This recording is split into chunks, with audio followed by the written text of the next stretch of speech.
Lo primero, dar los buenos días a todos, disculpar a la subdirectora general que le ha sido imposible venir, que era quien estaba pensado que viniera. Y yo creo que voy a exponer un poco unas líneas muy generales, pero que seguramente lo más interesante de cara a vosotros será plantear cuestiones que os podamos contestar. Yo soy la jefa de área de financiación y profesorado de la subdirección de enseñanza privada y concertada.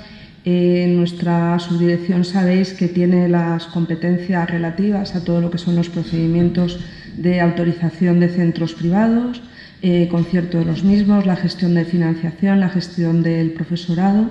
Entonces somos en realidad una mini consejería de la concertada, pero bueno, yo creo que es importante el plantear que la concertada para nosotros siempre es una oferta complementaria y no subsidiaria de la pública. Y ahora, bueno, pues cuando entremos en preguntas seguramente que tendréis sobre los conciertos educativos, la renovación de los conciertos, pues podremos verlo. Un poco enlazando con lo que se estaba comentando a nivel de cifras, tal vez pues el deciros un poco cuál es nuestro mapa general ahora mismo, dónde nos movemos. Estaríamos hablando actualmente de 559 centros concertados en la Comunidad de Madrid y 1.300 centros privados. Hay que tener en cuenta en los centros privados que hay un gran volumen de escuelas infantiles privadas, que es lo que hace que este número sea tan elevado. Estaríamos hablando este curso escolar de 15.282 unidades concertadas que están en funcionamiento, y los datos que tenemos ahora mismo de alumnado, que todavía no están cerrados, pero serían unos 354.917 alumnos para este curso escolar, y luego en torno a 23.700 profesores estarían funcionando en la enseñanza concertada. Si vemos un poco la evolución de la escolarización de los alumnos en los últimos cursos, sigue habiendo un incremento progresivo de alumnado en la enseñanza concertada. De los 341.000 alumnos que hablaríamos en el curso 13-14, ahora mismo en la concertada estaríamos en esos casi 55.000 alumnos, mientras que hay un descenso progresivo no muy acentuado en los centros de la enseñanza privada. Un poco así, líneas generales que nos puedan interesar de lo que se está trabajando ahora mismo desde la Consejería de Educación y en concreto desde nuestra subdirección. Estamos en el marco de unas jornadas sobre la transformación, pues también la Administración está dentro de esa transformación que se está llevando a cabo día a día, bastante acelerada a veces, que nos hace llegar a lo mejor a lo urgente y no a lo importante en temas de gestión. La implantación de la Ley 39/2015 y la Ley 40 está conllevando también una modificación en el procedimiento administrativo. Se está atendiendo a la implantación también de una plataforma que facilite toda la administración telemática, que sabéis que cada vez más los centros, ya las personas jurídicas tienen que hacer toda la tramitación de todos los procedimientos telemáticamente. Entonces esto conlleva un cambio importante que también yo creo que nos ha venido bien de cara a revisar el procedimiento administrativo, que muchas veces sí que estamos adoleciendo de no respetar ese procedimiento administrativo y que tal vez pues tampoco hemos sabido hacer llegar muy bien a los centros a veces, y que es muy importante y cada vez va a tener más importancia a partir de ahora la implantación de ese proceso administrativo a través de plataformas telemáticas, y que iremos viendo, iremos tratando de regular a través de la normativa. Por otra parte, sabéis que llevamos unos años trabajando en un reglamento de conciertos educativos de la Comunidad de Madrid. En estos periodos de cambio, sin embargo, tenemos unas normativas a veces que sí que nos lo dicen los centros. Una norma marco que sabéis que es muy antigua, que es nuestro reglamento de conciertos. Entonces, la Comunidad de Madrid está intentando realizar una adaptación dentro del margen normativo que nos puede permitir el hecho de que un reglamento, que es un real decreto, ya establece las bases del concierto educativo, y en tanto no se modifique, hay modificaciones que las comunidades autónomas no tenemos competencias para llevar a cabo, pero sí en el margen de maniobra de la Comunidad de Madrid estamos tratando de incluir estas novedades que se han ido produciendo a lo largo de los años y tratar de reflejar un poco más la realidad educativa que existe actualmente dentro de los centros concertados de la Comunidad de Madrid. También estamos trabajando en todo el tema de la justificación de cuentas. Sabéis que los controles financieros que se están realizando ahora mismo a los centros pues están sacando a veces una realidad de que la gestión de los fondos públicos unas veces por desconocimiento y otras veces porque se están dando nuevas realidades que no están contempladas en las normas que hasta ahora se han estado aplicando de justificación de cuentas, pues están creando determinados problemas a centros cuando se está viendo que no se están destinando correctamente los fondos del concierto educativo a la financiación de los centros. Estamos tratando de trabajar, lo que pasa que es un trabajo largo, que requiere consultas con servicios jurídicos, requiere también una participación de la Intervención General de la Comunidad de Madrid para definir claramente a qué va destinados los fondos públicos del concierto educativo y facilitaros también el trabajo y la gestión a los centros. Por otro lado, como ya se ha comentado aquí, estamos en un año que va a salir otra vez la renovación de los conciertos educativos. La mayor novedad es, tal como ya venía determinado por la LOMCE, esa renovación de los conciertos por 6 años para la etapa de educación primaria, ¿vale? Y luego los plazos, pues me imagino que me preguntaréis, estaríamos hablando como siempre de una renovación en enero, con el procedimiento que se ha seguido siempre, el mapa de las necesidades de escolarización de las zonas de la Comunidad de Madrid. Yo creo que sabéis que siempre ha existido un análisis bastante exhaustivo, tanto desde las direcciones de área territorial como por nuestra parte, de los centros, de cuál está siendo su evolución, analizar no solamente las necesidades, sino efectivamente cuál es la trayectoria de los centros en los últimos años para tratar de ayudar en aquellos casos que sí que es necesaria una reconversión del centro, del número de unidades, del número de líneas, para que tampoco sea traumática para el centro una supresión tajante de determinadas unidades. Pero bueno, sí que es cierto que los fondos públicos requieren que haya un uso responsable también de los mismos y por tanto nosotros tratamos de adaptarnos a las necesidades de escolarización y a satisfacer, como ya he comentado antes, como una oferta complementaria a los centros públicos, porque no hay que olvidar que efectivamente estamos garantizando una libertad para que los padres puedan elegir el tipo de enseñanza que quieren para sus hijos. Y luego, bueno, pues otros temas que también se están trabajando, que es bastante importante, es el tema de la acreditación del profesorado, el volumen que está tomando el tema de las acreditaciones del profesorado. Nosotros estamos trabajando mucho con el Servicio de Inspección Educativa a la hora de unificar criterios, pero sí que vemos que es necesaria una normativa que regule todo el procedimiento de autorización. Se está trabajando en una orden de la Consejería. La variedad de titulaciones que existe ahora mismo con la implantación de lo que son los títulos de grado, que cada universidad tiene titulaciones diferentes, pues sí que ha variado un poco el concepto y la manera de funcionar de lo que era antes una habilitación de un profesor, que era bastante más sencilla, al tema de las acreditaciones, que requiere un análisis muy exhaustivo de las titulaciones de los profesores, de sus créditos de formación, conocer los planes de estudio. Entonces estamos tratando de simplificar el procedimiento, unificarlo sobre todo entre las distintas direcciones de área territorial, y el objetivo va a ser sacar esa orden y un poquito más a largo plazo el ir creando una base de acreditaciones del profesorado en la Comunidad de Madrid que facilite también la movilidad del profesorado y agilice todos los procedimientos. Y luego, bueno, pues yo creo que esto serían las líneas generales ahora mismo de lo que se está trabajando por parte de nuestra subdirección, y ya creo que lo más interesante puede ser dar paso a esas preguntas. Mira, yo tengo algunas. Voy a empezar, si te parece.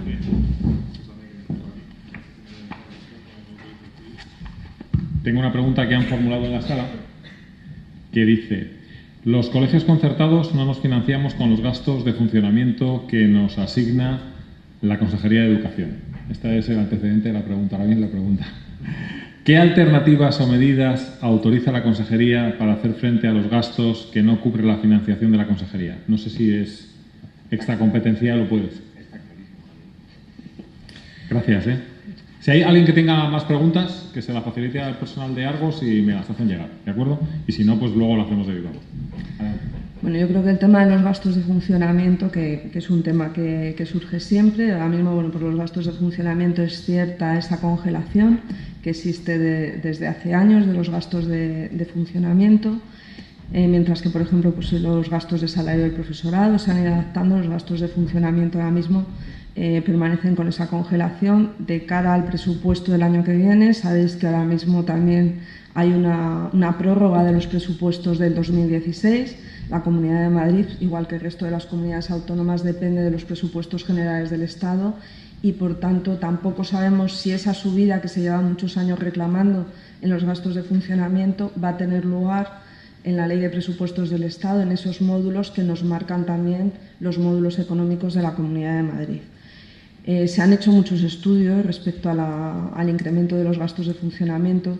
Sabemos que los gastos cada vez son mayores en los centros educativos, pero ahora mismo, bueno, pues los gastos de funcionamiento son los que son. Hay centros que funcionan con esos gastos de funcionamiento y hay otros centros que, por el abanico de opciones que ofrecen a las familias, por sus proyectos educativos, sus planes de autonomía, requieren una mayor financiación que ahora mismo no está llegando desde la Administración. La Administración, siempre lo decimos, cubre los mínimos de una enseñanza. Garantizamos un profesorado y garantizamos unos gastos de funcionamiento básicos de los centros, a los cuales evidentemente un centro le va añadiendo unos pluses que ofrece a las familias. ¿Qué alternativas existen autorizadas por la Consejería? Pues las que figuran en normativa. Los centros tienen autorizada la realización de unas actividades complementarias, unas actividades extraescolares que, conforme a normativa, en el caso de las actividades extraescolares, pueden revertir en el funcionamiento de los centros educativos. Entonces, ahora mismo serían las que están autorizadas. Evidentemente, no está autorizada el cobro de cuotas a las familias obligatorias. Sí que existe una participación voluntaria de las familias, pero bueno, que ahora mismo las alternativas de financiación no han cambiado de las que existen hace unos años, y es que son las que están recogidas, como hemos dicho, en el Reglamento de Conciertos Educativos. Sí que es cierto que se está llevando cada vez un mayor seguimiento desde los planes anuales de inspección educativa de esas actividades complementarias y extraescolares, porque también han surgido muchas críticas hacia los centros concertados que yo creo que no favorecen ni a la Administración ni a los propios centros, respecto a que se está haciendo un mal uso de esas actividades para revertir en beneficios a los centros. Entonces, bueno, pues la normativa es la que hay y el dinero, la financiación vendría a partir de revertir los intereses que proporcionen esas actividades complementarias, extraescolares y esos servicios complementarios que ofrecen también los centros. Muchas gracias. ¿Alguien quiere formular alguna pregunta desde la sala?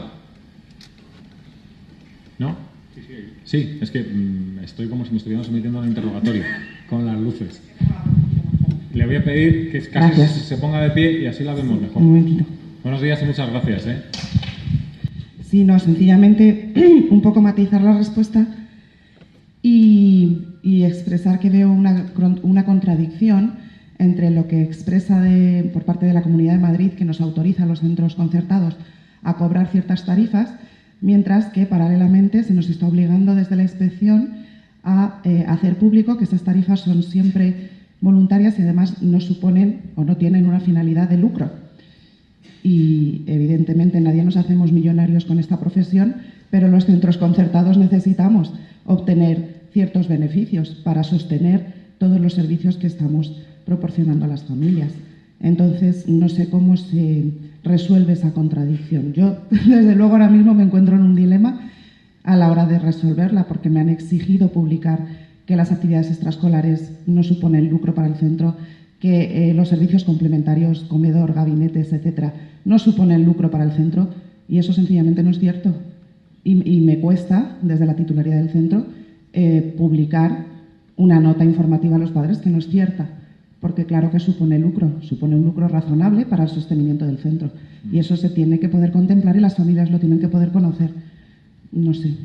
Gracias. Es difícil educar a la gente que no mienta teniendo que mentir uno, ¿eh? Aunque sea una mentira pequeñita y piadosa que tiene que ver con la nomenclatura. Curiosa contradicción, ¿eh? Porque yo creo que es por el espíritu. Lo del afán lucrativo, tendría que haber una tercera figura, que es que podamos seguir existiendo. Efectivamente. A ver, yo creo que han surgido dos temas. Por un lado, la voluntariedad, y por otro lado, ese que no suponer un lucro. En el tema de la voluntariedad, yo creo que está claro. Los padres voluntariamente pueden participar en esas actividades y yo creo que no es cuestionable. No se puede obligar a un padre a participar en unas actividades complementarias o a participar en unas actividades extraescolares o cobrarle unos servicios Eso tiene que ser siempre voluntario. Ese carácter voluntario les tiene que quedar muy claro a los padres. Entonces ahí no debería existir un problema en que los centros sí que manifiesten que todo eso es voluntario, que el padre no tiene que comprar un paquete de actividades, que son los problemas que han surgido, y que ellos tengan claro que quieren participar. Cuando un colegio ofrece actividades que interesan a los padres, servicios que interesan, esos padres están participando, los que están interesados. Entonces yo creo que es importante el que ese carácter voluntario esté claro y eso no debería suponer un problema para los centros.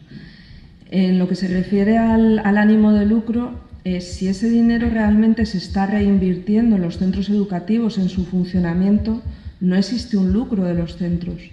Lucro sería que se estuvieran produciendo unos beneficios y que las titularidades de los centros o de determinadas personas de esas titularidades estuvieran beneficiándose de esos ingresos. Es decir, que la educación se convirtiera en un negocio para que se estuvieran beneficiando personas. En la medida que se está reinvirtiendo en el funcionamiento de ese centro, en las instalaciones de ese centro, porque está recogido que ese dinero puede ir destinado a la mejora de las instalaciones. Eso no es un afán de lucro, no está teniendo lucro ese centro con la educación. Muy bien. ¿Alguna pregunta más? Allí, tengo. Espera un segundo que te acercamos al micrófono. Muchas gracias, buenos días. Buenos días.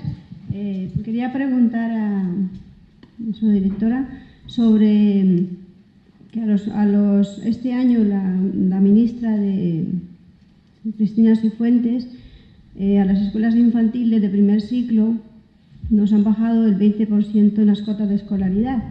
No sé si de algún modo lo vamos a tener remunerado por parte del convenio o de alguna otra manera, o simplemente pues tendríamos que aplicarlo directamente y ya. Nosotros lo hemos aplicado como nos han obligado, pero tampoco sabemos si esto va a ser remunerado de alguna manera o más adelante, porque lógicamente los centros lo vamos a sentir mucho en este sentido.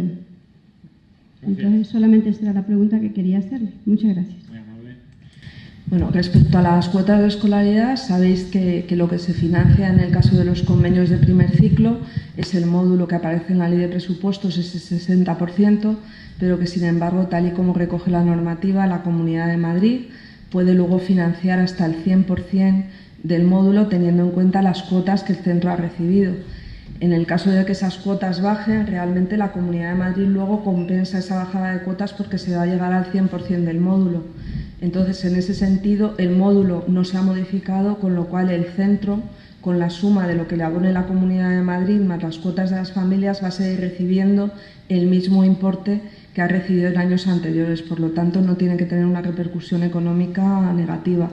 Lo único negativo puede ser el que esas cuotas, sabéis que se regularizan luego para que la Comunidad de Madrid pague hasta el 100%, se pida a los centros los datos en el mes de septiembre y se tratan de compensar en los meses de octubre o noviembre, si ha llegado toda la documentación. Entonces, lo que sí estamos facilitando a los centros, que económicamente sabemos que son centros pequeños y que hay veces que tienen dificultades para hacer frente a determinados gastos, el no retrasar esa compensación de la Comunidad de Madrid hasta los meses a lo mejor de noviembre o octubre, sino adelantarla, y os damos la opción ya desde hace 2 años de que en el mes de abril nos podáis aportar datos para compensar ya lo que el centro ha dejado de percibir hasta ese 100% en los meses de septiembre a abril del curso escolar.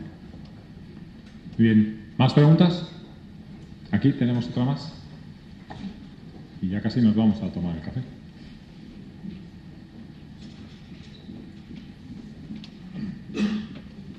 Buenos días.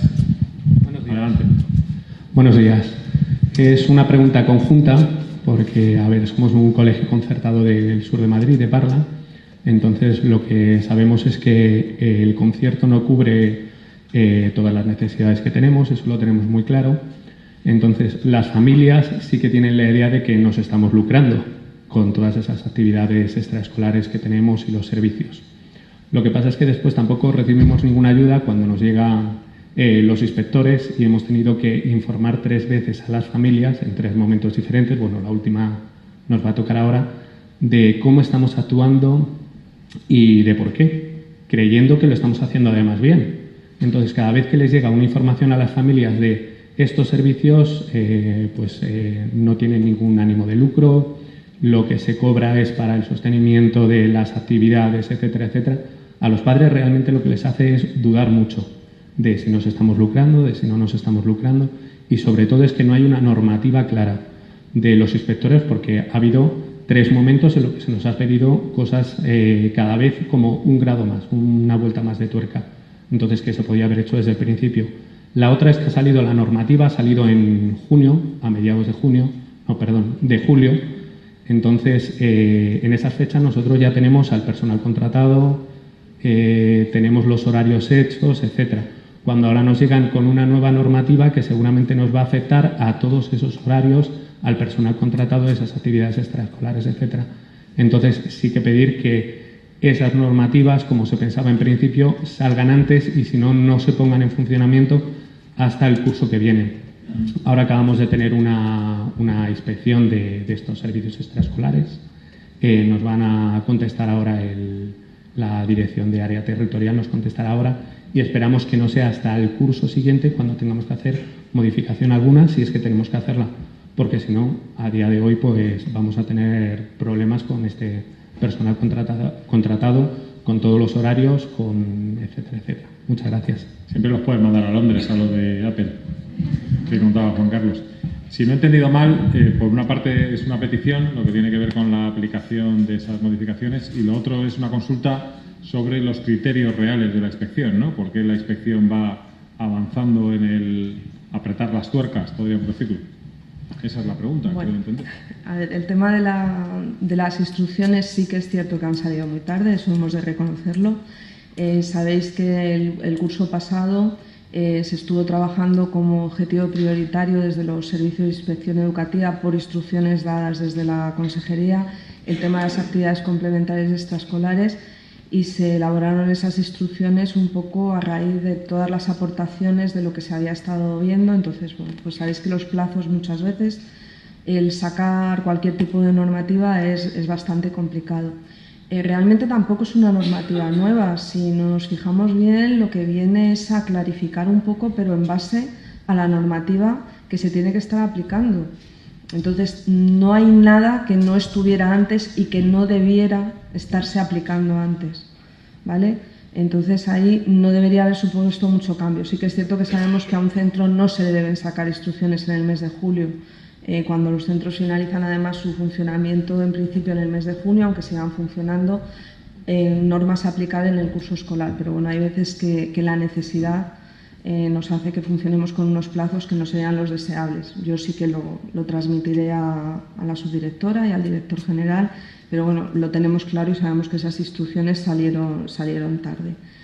Luego, respecto a los criterios de inspección educativa, bueno, pues las normas siempre se tienen que aplicar por alguien, por la administración. Entonces, se tratan de unificar criterios.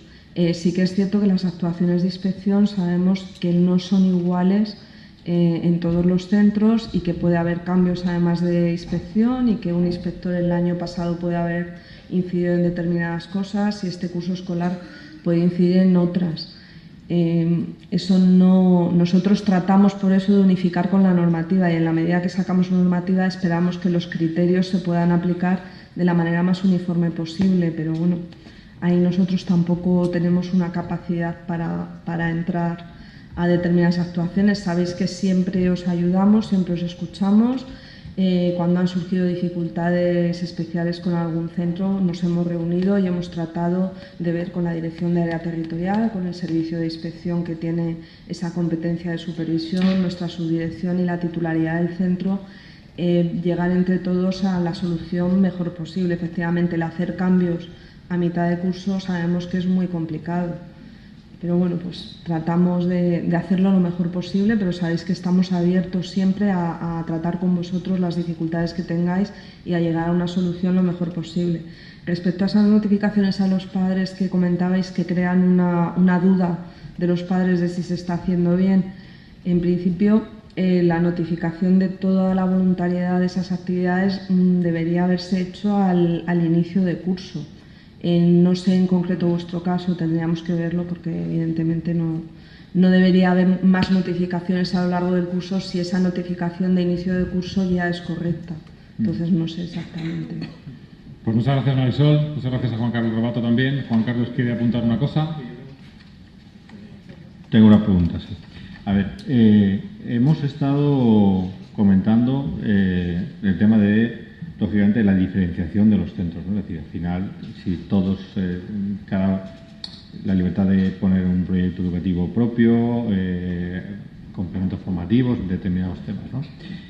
Lógicamente, eso no tiene un coste, una inversión y un riesgo que asume el centro, ¿no?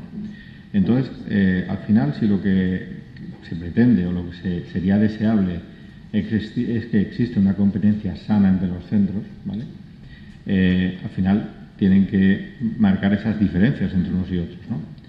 Y siempre, os cuento por la experiencia, ¿no? Siempre hay ese temor, ¿no? Es decir, alineado un poco con lo que estamos comentando, ¿no? Es decir, vale, porque antiguamente estaba pues la aportación voluntaria, ¿vale? La aportación voluntaria, que sabes que en muchos centros existía o existe, que es aportación voluntaria / obligatoria, es decir, esto me lo tengo que tragar o sí, ¿no? Vale.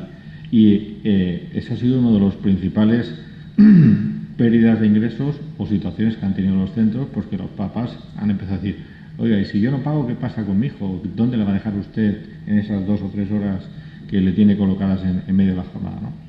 Entonces, al final, consultas que nos han planteado, es decir, si yo, lo que dice la ley literal es que el niño tiene que recibir tantas horas al cabo del día, en ningún sitio dice que tenga que tener una piscina o que tenga que tener unas instalaciones deportivas fantásticas o que tenga que recibir desdoblar una clase porque quiero hacerlo así o darle 5 horas más de esta materia o esta otra.